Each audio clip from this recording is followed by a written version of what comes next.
This is Identity at the Center. Welcome to the Identity at the Center podcast. I'm Jeff, and that's Jim. Hey, Jim.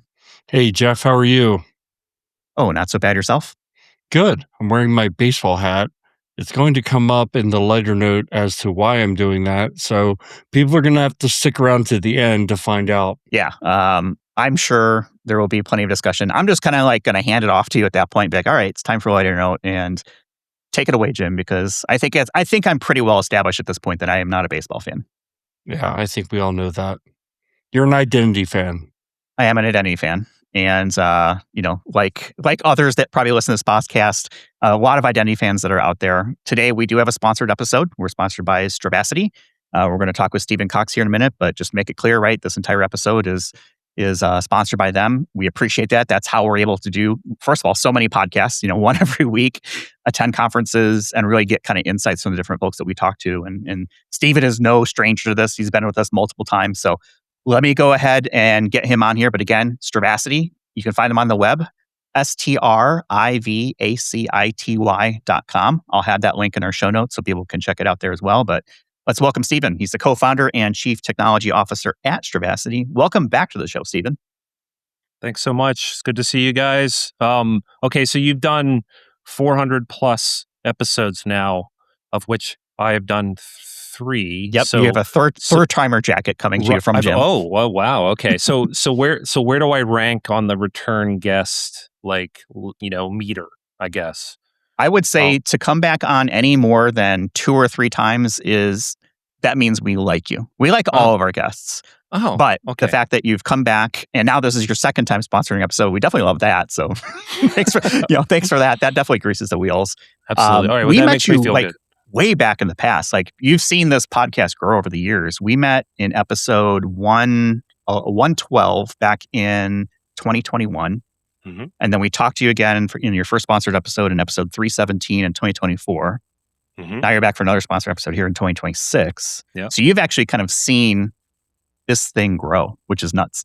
Totally. Yeah. Seeing you guys go from, a podcast trying to sort of get off the ground to like complete celebrities at Identiverse, right? So yeah, I struggle with that, but you could argue, I think we're still trying to get it off the ground, but it'll never be good enough for me.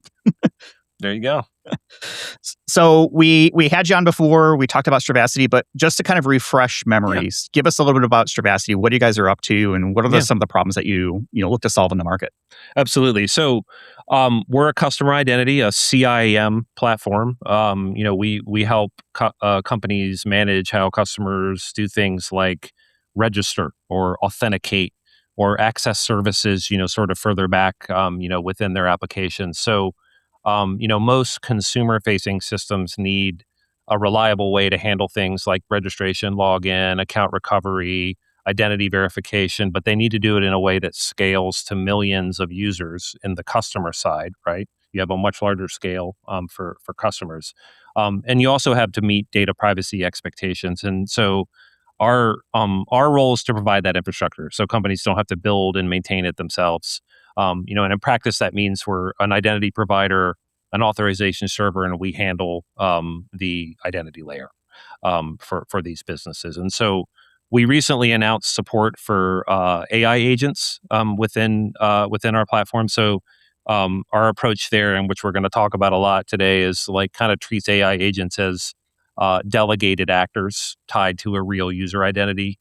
So orgs can sort of authorize what an agent can do, enforce policies around it, and maintain sort of a full chain of accountability between the human down to the agent.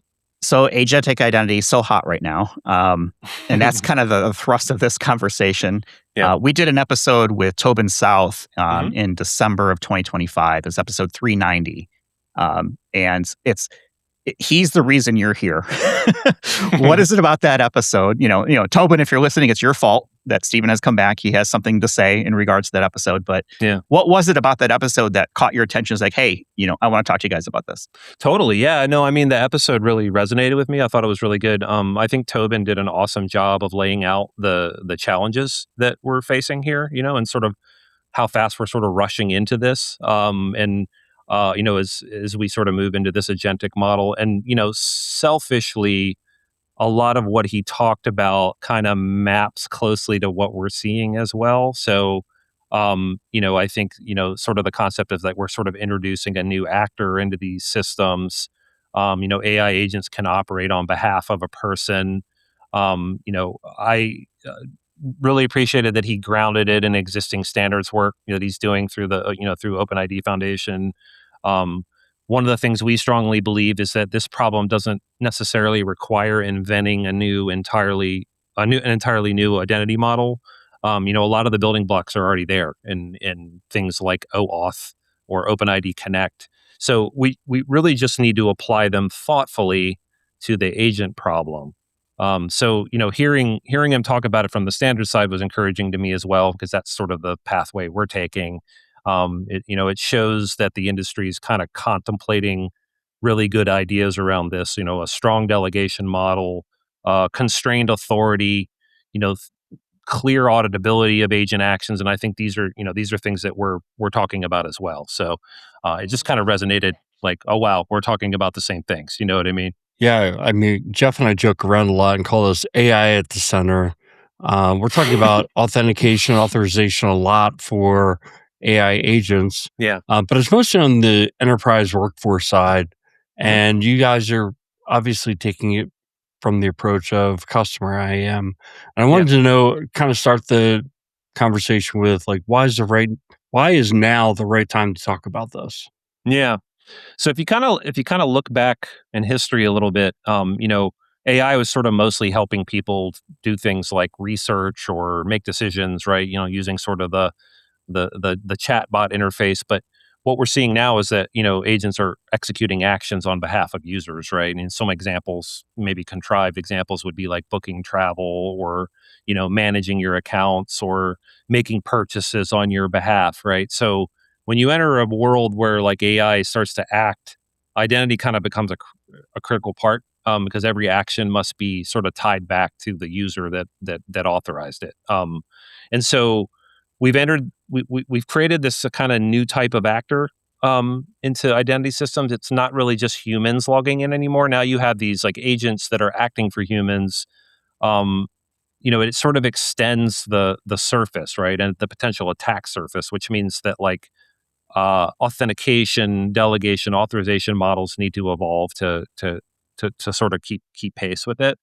Um, and then, following that is liability, especially in the customer side, right? So when you're executing transactions on behalf of customers, the stakes change completely. So if an agent changes a shipping address, or resets an account, or initiates a payment, like an organization needs to be able to prove who authorized that. What authority the agent had, and why the agent, why the action was allowed, right? So identity kind of becomes like an accountability layer, in this kind of model. And a really interesting point is that CIAM is kind of where agentic interactions are actually happening right now. So you have, historically we've talked about enterprise or workforce, but like customer identity systems are where real consumer actions are occurring, right? Logins, purchases, support flows. So CIM kind of becomes the place where agents are actually meeting real users, right, and real data. And so that's a really important point to sort of hammer down on. And um, the market narrative is still forming. Um, I think the vendors are sort of framing agents as like this new identity that need authentication, but and the standards and the best practices are still forming. But this is a good moment for vendors like us to shape how agent identity actually works before the patterns solidify, right? So it's a great place for me as a CTO of a vendor, up and coming vendor, to be able to shape, how I think things should work, right? Yeah. Yeah. Yeah, the discussion I think is really interesting. And I philosophically, agents doing things on behalf of people is a lot different. I'm wondering from a mechanics perspective, is there a difference between what AI agents are doing from an authentication and authorization standpoint from humans?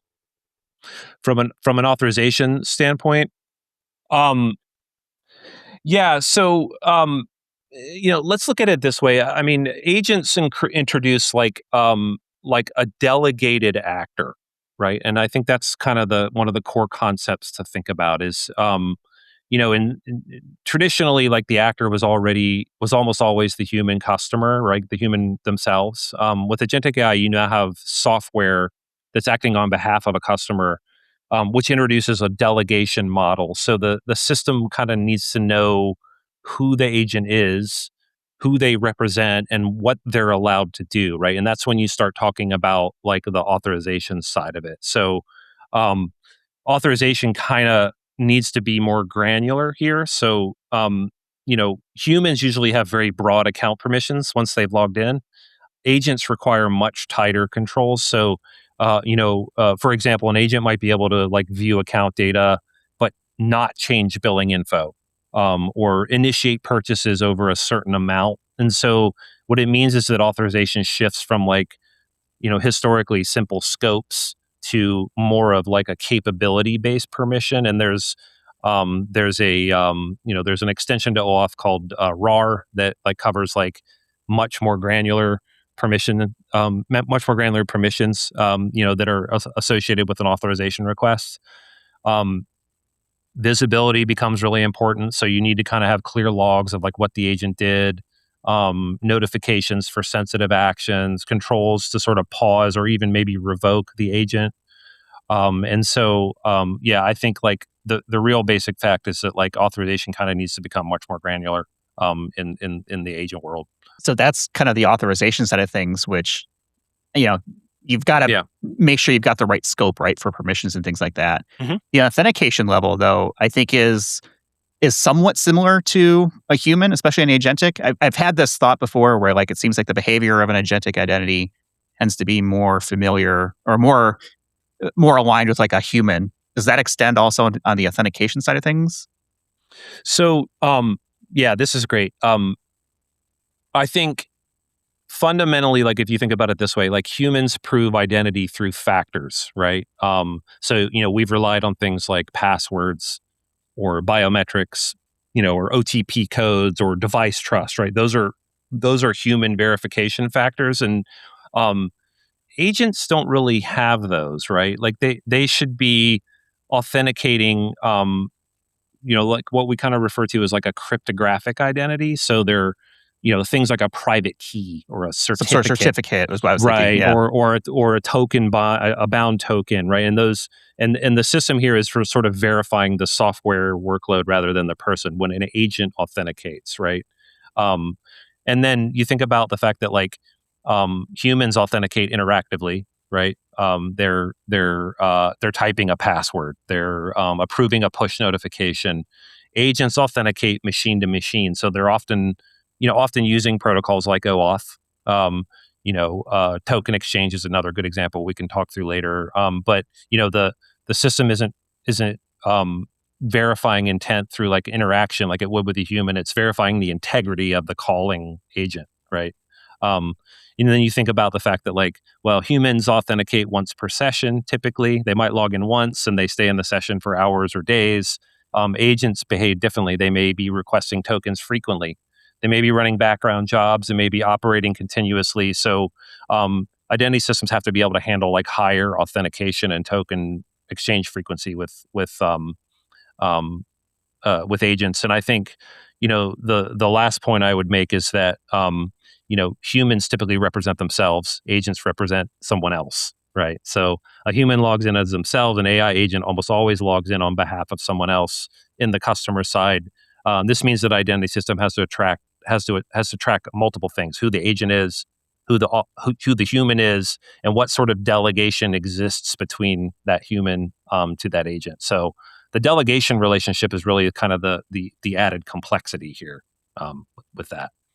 So I feel like platforms in the consumer space like this, like yourselves, have been spending a lot of time like trying to stop bots, right, from accessing accounts. And now it's like, oh no, like we want Yeah, these bots to come in, but how do we do that? Like, how do you see this actually playing out in a CIAM sort of platform where you're used to click the prove you're not a robot, and now I think you probably need to start to allow yeah. bots, right, to come in. Like, how does that look from your perspective? Well, I think actually one of the CISOs I talked to recently was talking about the concept of like good bots versus bad bots. You know what I mean? Like you keep the bad bots out on the good bots in, and actually not that different from authenticating humans, right? You let the good humans in, you keep the bad humans out.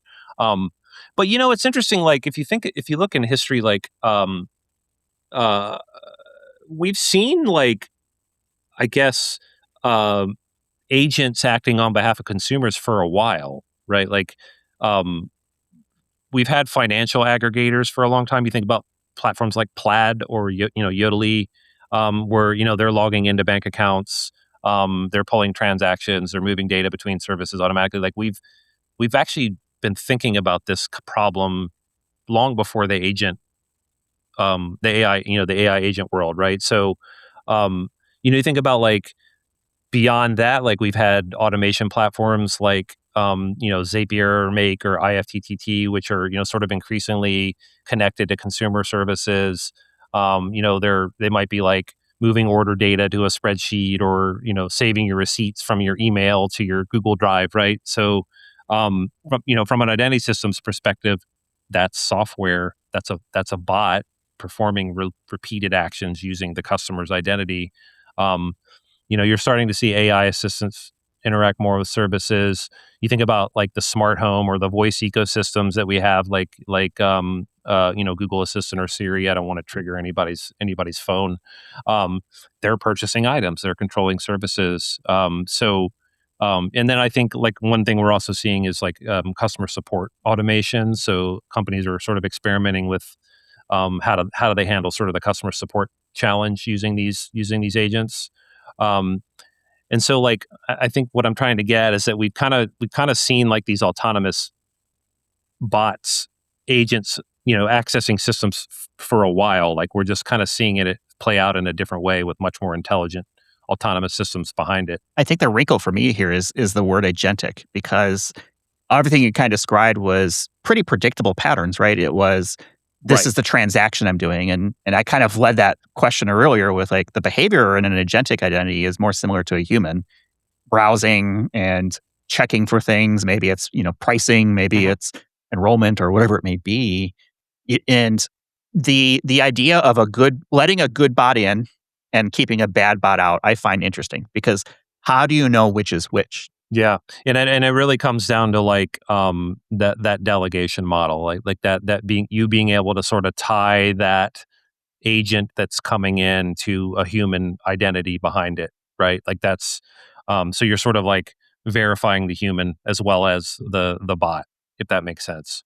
So Yeah. it's not only using that agentic ID for API access, right? Because I'm kind of thinking like I've set up Claudebot, or what do you Mhm. call it, OpenClaw, and it's essentially you can have it browse with a Google Chrome browser. I think it kind of presents itself as a headless browser, right? Right, right. So like in the case you're talking about is like, can you actually tell that it's an agent driving the browser versus an actual agent that's more directly connecting to your platform. Yeah, Yeah. that's definitely a challenge that the industry is struggling with. And there's some other interesting approaches around that, where like you have to sit more in the browser rather than being sort of an identity system that these platforms are connecting to. I think Yeah, why that's interesting to me and why I brought it up is that, yeah, my next question was going to be, if I was to try to roll my own and kind of yeah, manage this, you know, my original thinking when we were getting prepared for this discussion was, okay, somebody writes an app that can, basically act as an assistant. It can go and transfer money for me. It yeah, can buy an espresso machine. It can do all these things, but it could just be Joe Q Public set up Claudebot, or let's think 6 months down the road, it could be Joe Q Public using uh, Cowork, Claude Cowork, or mhm, whatever other instantiations there are of AI assistants out there. So now it's not just an app through an app store that maybe has, you know, some kind of central force behind it, but it's individuals. So the use cases to me seem like really, really broad.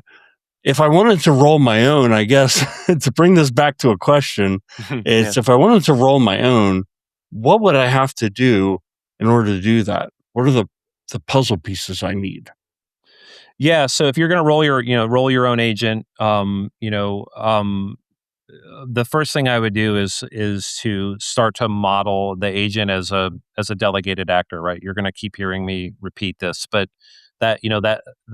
you shouldn't treat the agent like a new customer identity. You should treat it as a delegated actor acting on behalf of a user, right? So your model kind of becomes like the user is talking to the agent, which is talking to the application, and that relationship should be preserved, so that every action can be tracked back to that real user, right? That's the first thing I would say. So modeling the agent as a delegated actor, um, using existing identity standards. Again, going to repeat that a lot, instead of inventing new ones. The good news is you don't need entirely new protocols. A lot of the building blocks are already there in OAuth and OpenID Connect. The token exchange extension to OAuth is very useful here, and it's actually the basis of our solution. There's a concept I won't go into too much, but in sort of protecting the agent itself and using a concept called proof of possession, which is sort of like, giving that agent a cryptographic key to be able to come back to you and say, yes, this is me, right? Like sort of protecting the agent identity. Um, and then, what you're doing here is you're allowing the agent to authenticate as a workload and then obtain a delegated token tied to the user, right? Um, and so then you need to focus on the authorization design. So, agent for the agent itself, like authentication is the easy part. The real challenge is like, what is the agent allowed to do? So you need to think about like using capability based permissions.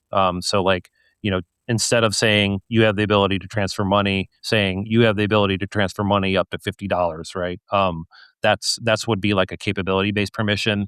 Strict scoping, limits on the actions, so you're sort of putting guardrails around what the agents can do.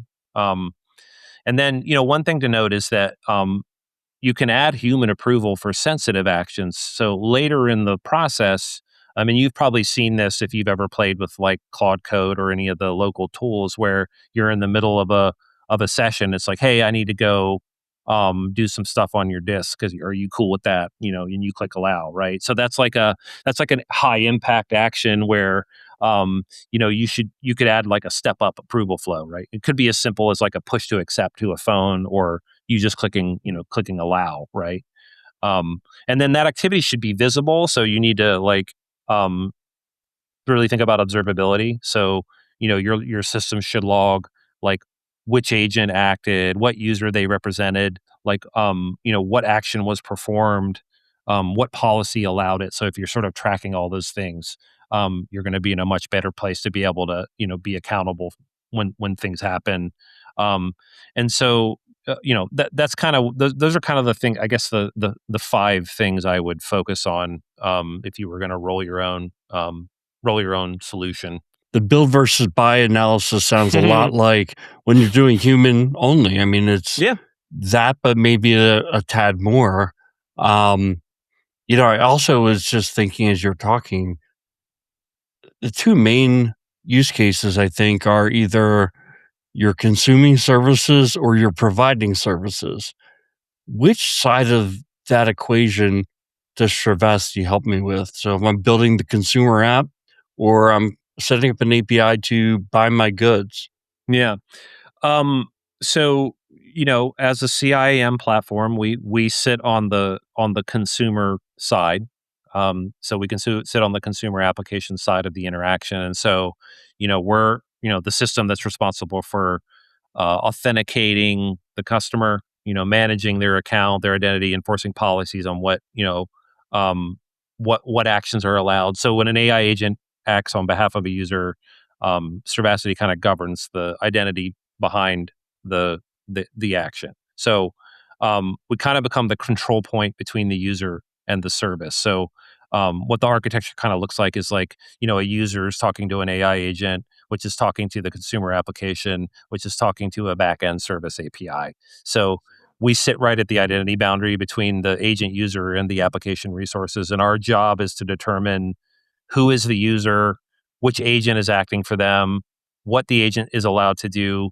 And so we anchor the consumer identity, but we also become the authorization layer for downstream services. So when an agent tries to perform something like initiating a payment or updating account information, we are issuing the tokens and we're controlling the policies that determine whether that service API should allow that action to happen. If that makes sense. Yeah, no, that totally makes sense. Now I'd like to just understand, is your approach based on open standards? Like you started off talking Yeah. about OpenID Connect and OAuth 2. Are you using the OpenID standards or is it proprietary? Yeah. And why does it matter? Yeah, so totally we're built on widely adopted identity standards, OAuth 2, OpenID Connect, token exchange, which is like I said is an extension of the OAuth protocol, and some proof of possession techniques. So that's sort of the cryptographic control over the agent authentication itself. So things like Depop, which is a proof of possession extension to OAuth, and MTLS is another example of like where you're basically just exchanging certificates between a client and server, right? So these standards are already out there, right? They're already powering modern identity systems. They're extending them to kind of extending them to agents kind of means practitioners don't have to adopt like a new model, right? So some reasons as to why we would and why that's important, or why the distinction matters is like, to me, um like these are battle tested identity standards, right? Like they've been out there for years. They've gone through security audits. They've gone through large scale deployments. They're continuously improved on by the standards bodies. That's super important, right? And so what that means is that you're building this agent identity framework on a foundation that's proven, right? It's not experimental. I think that's super important. Um, you won't hear most vendors say this, but you do sort of, it sort of helps the vendor lock-in problem a little bit. So like if you were proprietary, organizations kind of get trapped inside your ecosystem. If you use open standards, um, agents can move between platforms. Enterprises retain some architectural flexibility, right? Security models remain transparent. So, you won't hear most vendors say that, but it is a benefit of using open standards. Um, and I think so. I think really like kind of tying it all together is that like standards help us converge on safe patterns, right? We've figured out how agents should authenticate and act on behalf of users. If we build on top of open standards, we can gradually converge on shared patterns for like the delegation problem, the human approval problem, the capability based authorization, the auditability of it all, right? So that's kind of why we chose to go that direction, and we've always kind of been a very standards friendly vendor. Well, I'm sure OpenID Foundation appreciates that. I think a lot of people do because I think standards really kind of help make the world go round. Hmm. So Yeah. I see that as a plus, for sure. I want to get a little more into the weeds around Okay. how this actually works because I'm trying to wrap my head around this idea of, okay, I've got a human. In the case of a consumer IAM platform, I might have millions of users, right? Maybe Hmm. even billions, but let's Yeah. stick with millions. So I have fewer commas to deal with in my brain. Millions of users, and each of those million users could have any number of delegated agents. Hmm. Can agents be shared amongst users? Maybe it's like a family unit or an organizational unit that maybe has a shared sort of bot. I'm curious, like, how do you represent this when it comes to try and map those relationships, especially in the consumer space where you're dealing with orders of magnitude higher than maybe like a normal enterprise might see? Yeah, no, I mean it again, it really comes down to the delegation model. So there is no reason why a single person couldn't delegate authority to multiple agents, right?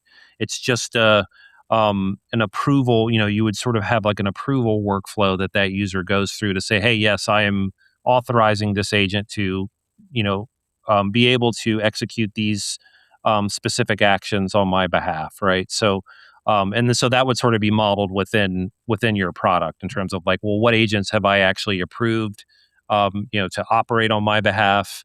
Um,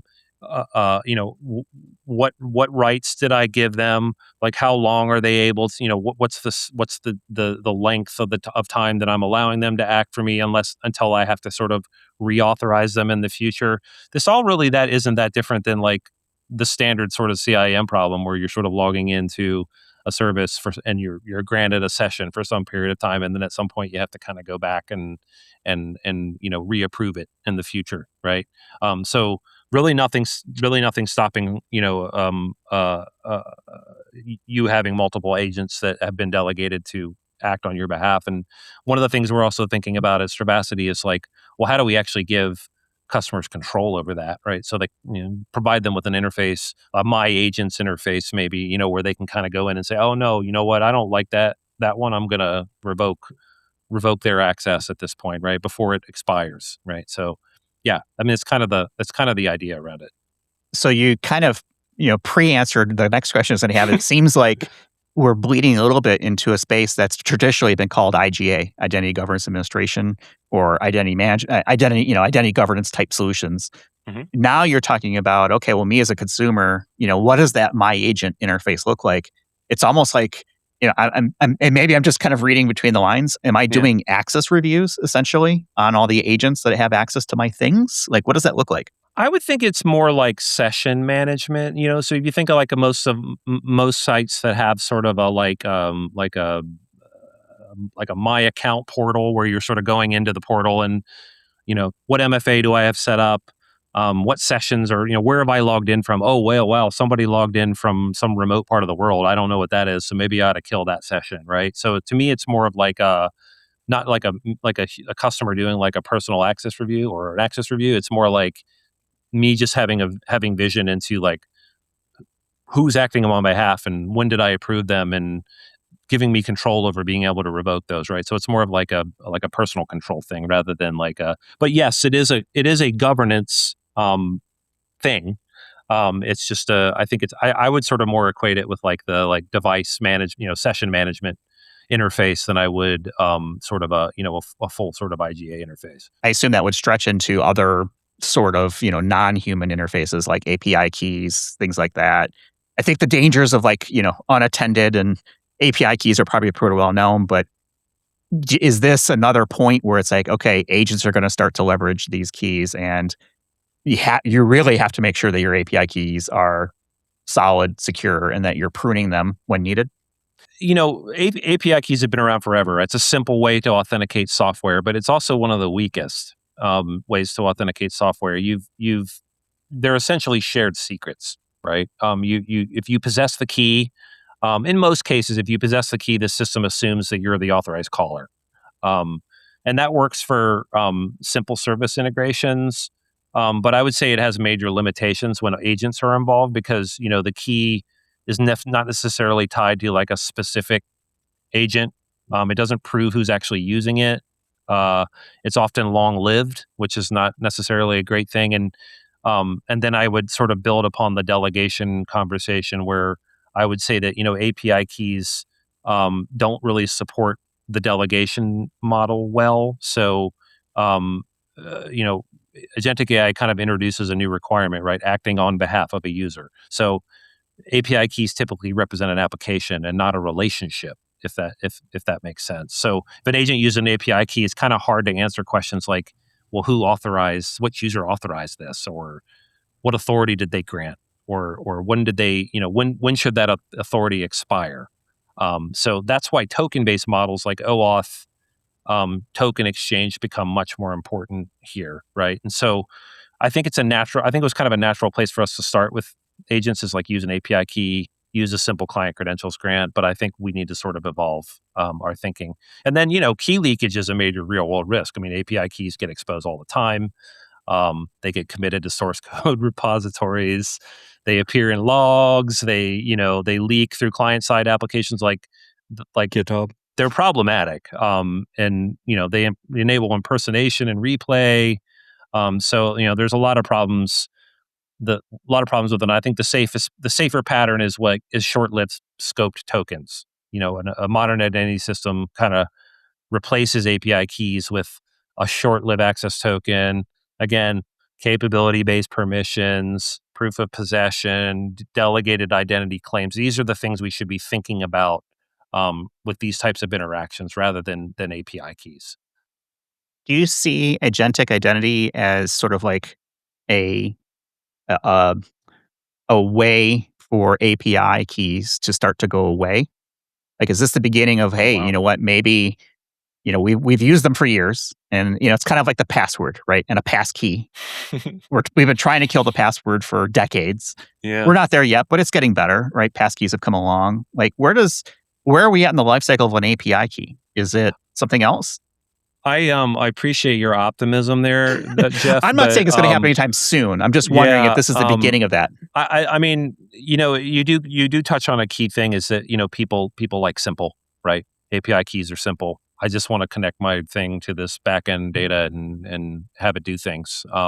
So I think that that's a challenge for our industry is providing a equally simple way for agents to do things the right way rather than use a weaker API key. So um, I don't it's interesting. It's like kind of the password versus passkey discussion, where like it took us all a long time for passkeys to get out there and really widely used and now they are, right? Now we're actually having discussions. Like I have customers all the time talking about oh, like I'm going to use Fido for our login and we're not going to use passwords. Like this is a greenfield solution and so like there's hope, I guess, There's hope. But I I mean, I don't would know. measure this in this transition in decades, not in years, because we're dealing with enterprises, and Yeah. enterprises have built their applications, a lot of it based on API based authentication, and so you need keys for that.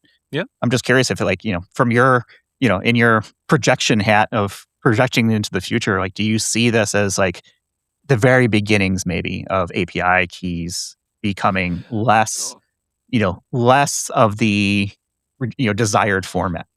Definitely. I mean, definitely. I think it's. I think it's a really good point. And I think specifically, extensions like token exchange really do a much better job at sort of providing scope down tokens to access APIs in a way that's much safer and much more auditable. So, I guess you could make the argument that the AI agent sort of progression explosion maybe pushes us more towards safer models of accessing APIs versus API keys. No, I like that. It's a good angle. I like it. That's why you come on Identity Center, to get little Yeah, I nuggets love like it. that. Yeah, yeah. I hadn't thought of it that way, but that's a really good point. Yeah.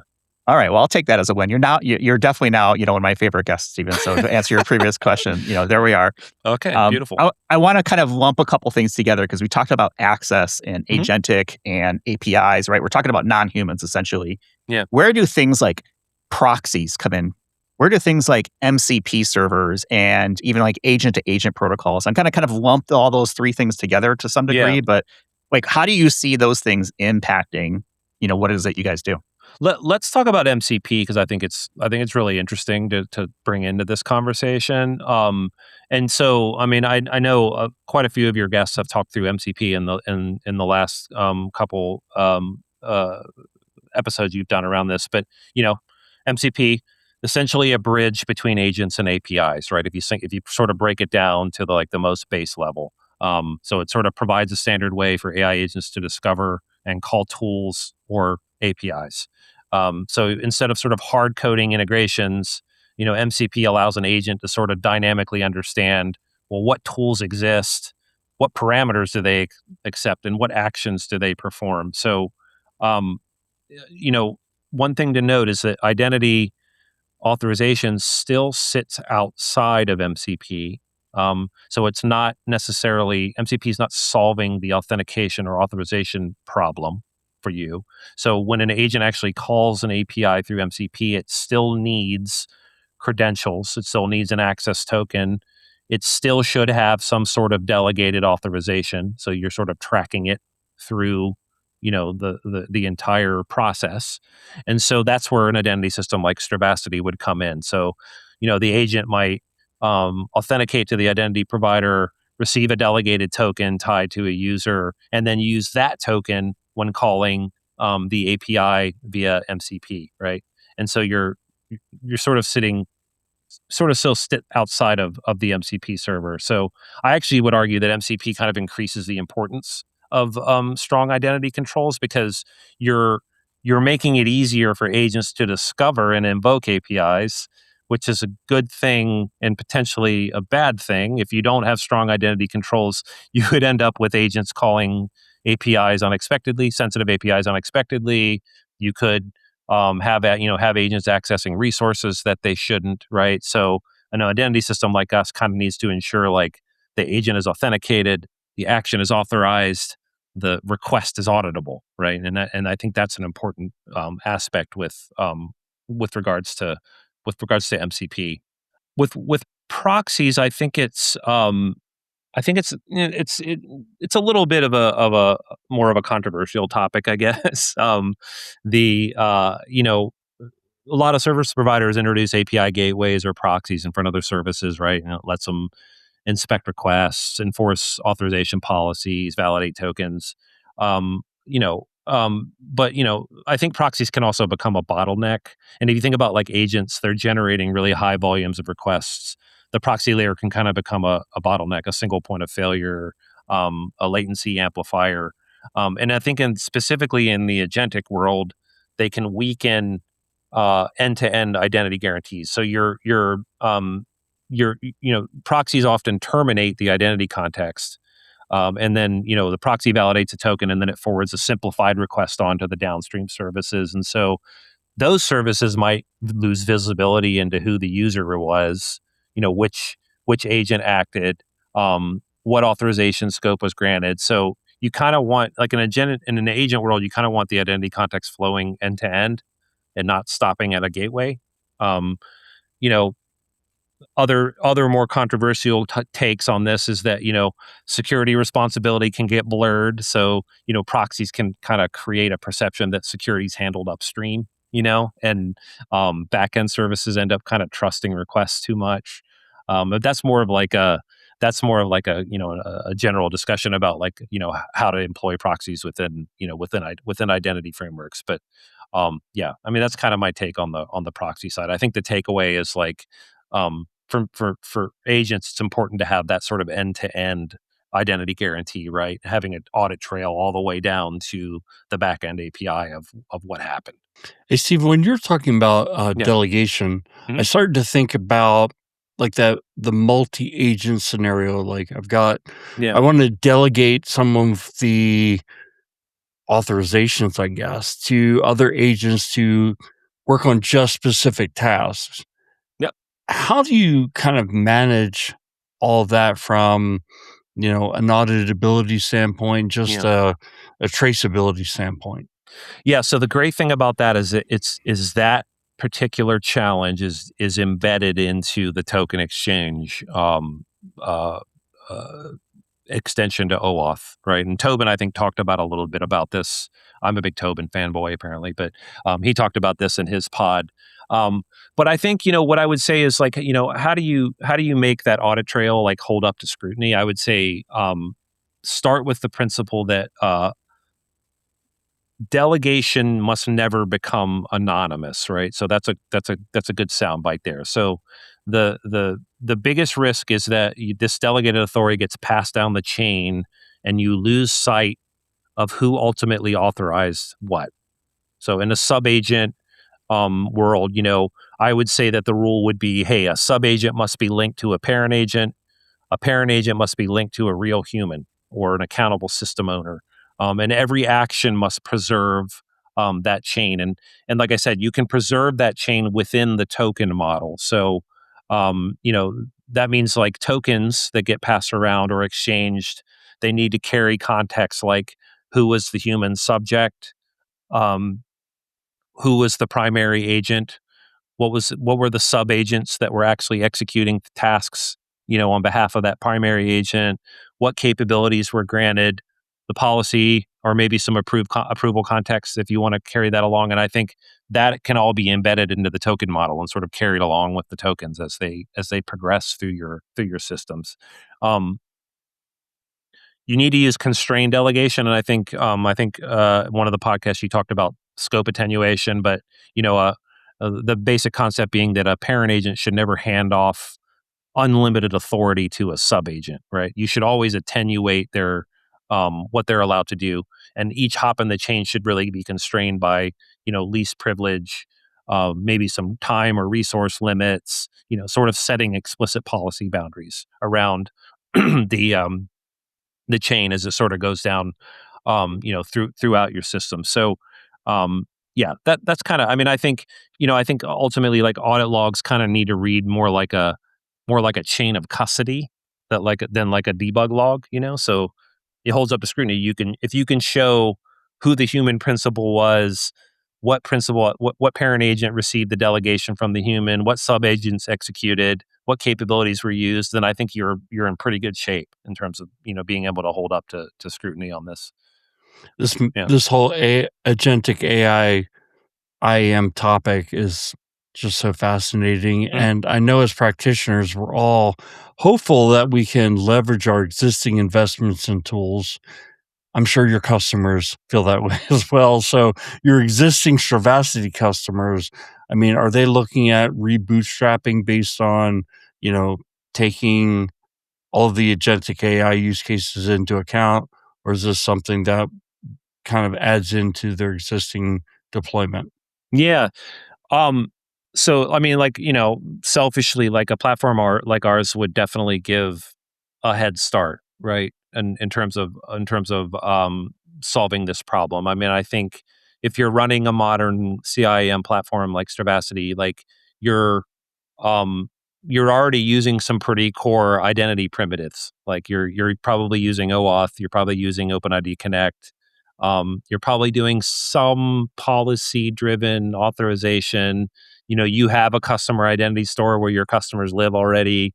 Um, you're doing event logging and audit trails already. And I think, you know, agentic AI doesn't really replace those foundations. It extends them. And that's how we're treating it. We're layering this into our platform. We're not sort of shipping a new product.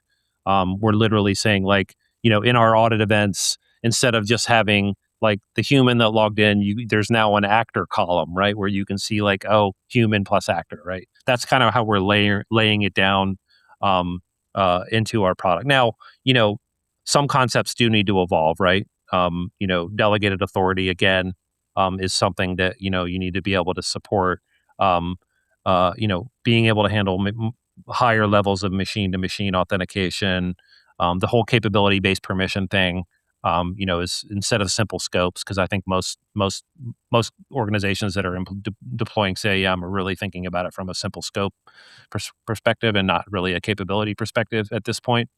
And I think that's kind of the position we're taking on it. That's kind of how we're seeing it. I feel like there's so much more to cover, but Yeah. we want to keep this reasonable for people listening Yeah. to it. What is the one thing that somebody listening to this should take away to say, you've got to get this right? When Mm. we start talking about managing agentic identity, and obviously I didn't want to keep it specific maybe on the CIM side, the consumer side of things, but where it makes sense, like give me a sound bite, right, that we can use to say, hey, this is what you should be doing, folks. So the one thing that has to be right is the accountability model. So before agentic AI goes anywhere near production, like you have to get the accountability model right. That means you need to be able to answer who's responsible for an action, right? And in practical terms, that means um, every agent must be tied to a real human. Every action must carry that identity chain, down through your systems. Every permission must be explicit and constrained. So the accountability model is of the utmost importance. You can't get that wrong. Um, and so I think if you think about, like, well, why would I say that? Well, I think the agentic systems sort of uh, amplify mistakes is probably how I would think about it. A misconfigured permission or a compromised credential could lead to thousands of automated actions very quickly. So without a clear chain of accountability, you're going to really struggle to do governance. You're really going to struggle to do auditability. When it comes to regulatory challenges, you're going to struggle to be able to defend it, in front of a regulator. And then of course, you have the customer trust problem too, right? If you don't want to upset your customers because they'll go to your competitors, right? Got to keep the customers happy. Absolutely, yeah. All right. Well, I promised Jim that we would talk baseball, and so I'm going to hand it over to him. But as we were kind of prepping for this episode, you mentioned simulation baseball, and I've played baseball video games in the past. But I'm assuming that's not what you meant, or do you mean something else completely? And then Jim, take it away for baseball at the center. Well, yeah, thank you, Jeff, because this is like the moment I've been waiting for. Stephen, we're in the small minority of people who like baseball, at least that like baseball and identity. So you brought up the simulation baseball. Why don't we start there? I don't even know what that is. Okay. So I think most of your listeners are probably familiar with fantasy baseball, right?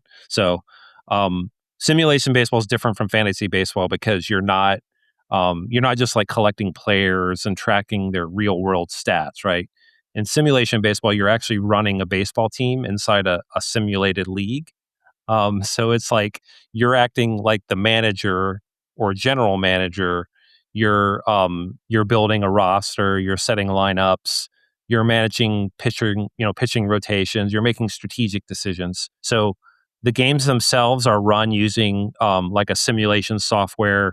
The one that my league uses is called Diamond Mine Baseball, and it's basically what happens is it's based on player ability. So you draft a player, you pick a vintage or a year to simulate that player, and then you aggregate a team like that.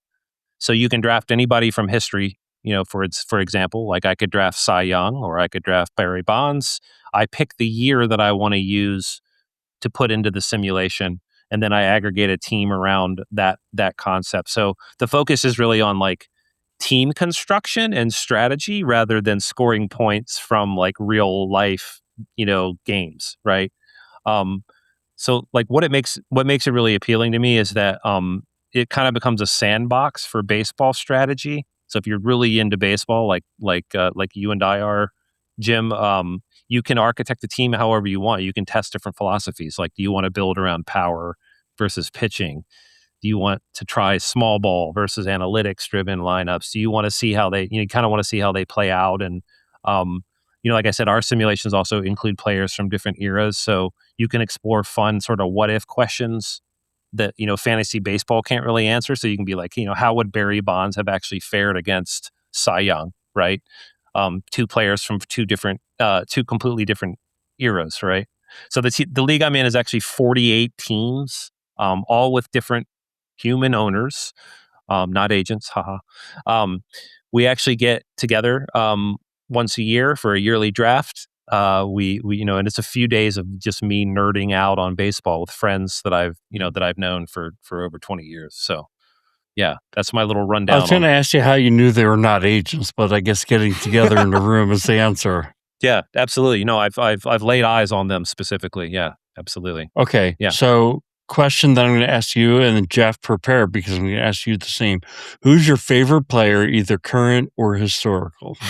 This is going to be a controversial one, but it's for me. I'm a Braves fan, so I grew up watching the Richmond Braves on TBS, and my favorite player is Chipper Jones, historic of all time. Yeah.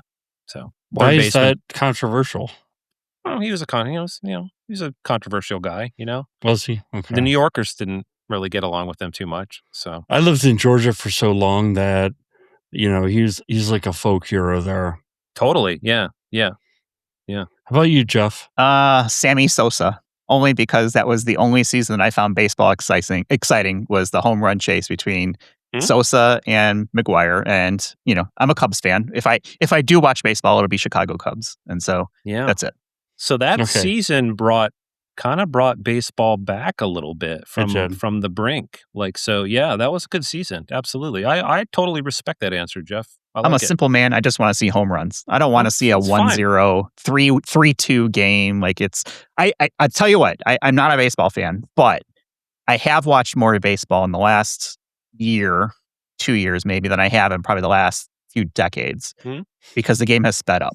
The pitch clock, things like that have definitely helped. It's no longer like a 5-hour thing. You can get a game in 2.5 hours. Yeah. So I do appreciate those types of things. That helps drive my interest, but I'm still a football guy. Yeah. I agree about the speeding games up. And imagine this as an old curmudgeon about the rules. I didn't want to. No. I definitely did not want a pitch clock. I did not want a clock in baseball.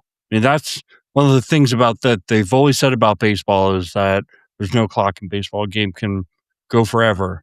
And then they had the ghost runner on second, and they had the pitch clock. Anyway, I was actually not going to name my historical figure because I was sure one of you guys would have said Jackie Robinson. And I mean, just what he had to go through as a human being, in addition to playing baseball and being one of the best ever. So that's who I would have picked for sure.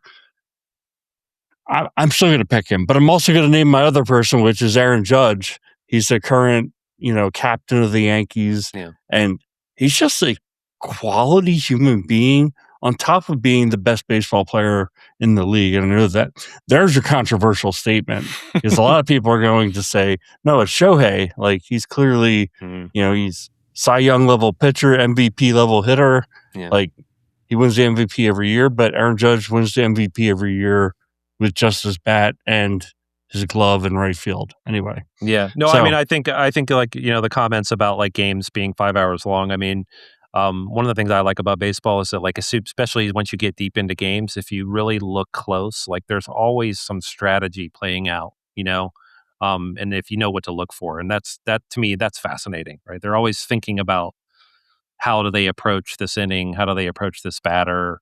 I think that's really fascinating, and I love sort of the hidden rules of baseball as well. Like, there's actually a book named that, I believe, that's interesting to read, but it's sort of like, what are all the rules that actually aren't in the rule books? But like, if you bean a player, like you're probably going to get beaned, to like those kind of rules. Like those are to me, that's the unwritten rules. Yeah, thank you. That's fascinating to me. I love that stuff. So, yeah, and they call what you talked about the game within the game. I mean, if you're playing baseball, if you're in left field and there's a guy on first base, you have to be thinking about if it's hit to me. Not only that, you need to be thinking about if it's ground ball to me, if it's fly ball to me, what am I going to do? Absolutely. And if you catch that fly ball, or no, I'm sorry, if you catch a ground ball and you throw it to second base, that guy's going from first to third almost automatically. And the whole crowd's going to be like, why did you do something so stupid? But think about it like, it's just a momentary lapse. Mm-hmm. There's no place for momentary lapses in baseball. No, there isn't. You've got to kind of have the entire game in your head at any one time and know what the best play is. But yeah, I mean, it's strategy, man. I love that. I love that aspect of baseball.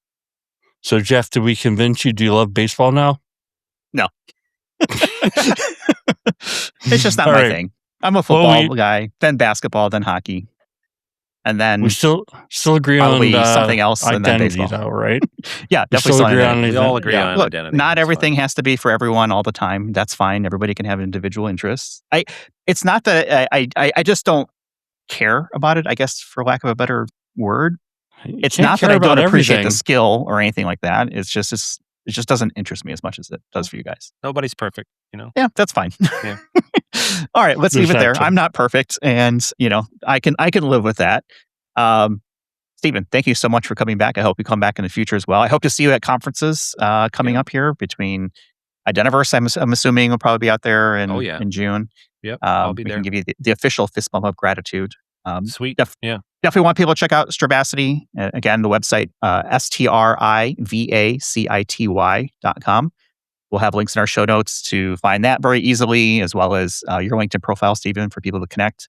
Maybe share their favorite baseball player of all time, or maybe, I don't know. I mean, so the all-time simulation baseball thing, I do find somewhat interesting because I think that's a unique spin that I haven't seen. I've played fantasy football for years. I haven't seen the idea of taking like Barry Sanders' 2,000-yard year versus, someone else like in the football side thing. Like, how do you construct a team, right? Something like that. So I might pick your brain a little bit on that one and see how that would work out. I Sounds see that good. being Anytime. interesting. Anytime. All right, let's go ahead and leave it there. Thanks, everybody, for watching and or listening. Check out our show notes for all the information. Find us on the web, idacpodcast.com. And thanks again to Stephen and Strivacity for sponsoring this episode. And we'll talk everyone in the next one. You've been listening to Identity at the Center. We hope you've enjoyed the show. Make sure to like, rate, and review. And we'll be back soon. But in the meantime, hit the website at identityatthecenter.com. See you next time on Identity at the Center.